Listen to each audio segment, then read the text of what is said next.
জুলাই গণঅভ্যুত্থানের সম্মুখ যোদ্ধা এবং চিকিৎসক ডাক্তার ফারজানা মাহসুদ রুনাকে সাময়িক বরখাস্তের প্রতিবাদ জানিয়েছে ফ্যাসিবাদ প্রতিরোধ আন্দোলন। রোববার বিকেলে ঢাকা রিপোর্টার্স ইউনিটির সাগর রুনি মিলনায়তনে আয়োজিত সংবাদ সম্মেলনে বক্তারা মাহসুদ রুনার সাময়িক বরখাস্তের আদেশ দ্রুত তুলে নেওয়ার আহ্বান জানান।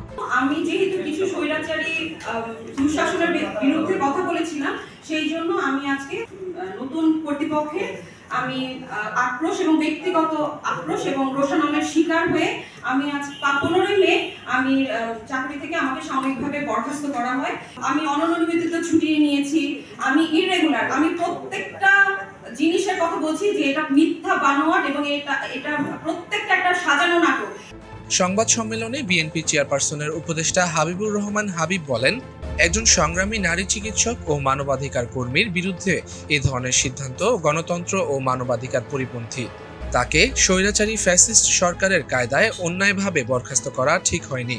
এখনো স্বৈরাচারের ফ্যাসিস্টরা এই সরকারকে পরিচালিত করছে, তাদের ইশারায় দেশ চলছে। তা না হলে স্বৈরাচার আন্দোলনে প্রথম সারির সমূহ যোদ্ধাকে বরখাস্ত করা হবে, এটা অত্যন্ত দৃষ্টিকটু।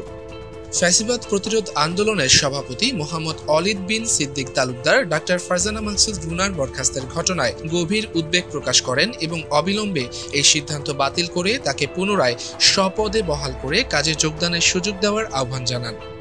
সংবাদ সম্মেলনে আরও উপস্থিত ছিলেন ফ্যাসিবাদ প্রতিরোধ আন্দোলনের যুগ্ম আহ্বায়ক ও জাতীয় মানবাধিকার সমিতির chairman Mohammad Manjur Hossain Isha, professor doctor Sharmin Yasmin, professor doctor Rezaur Rahman Talukdar, doctor Ruknuzzaman সহ বাংলাদেশ মেডিকেল কলেজের অন্যান্য চিকিৎসকবৃন্দ।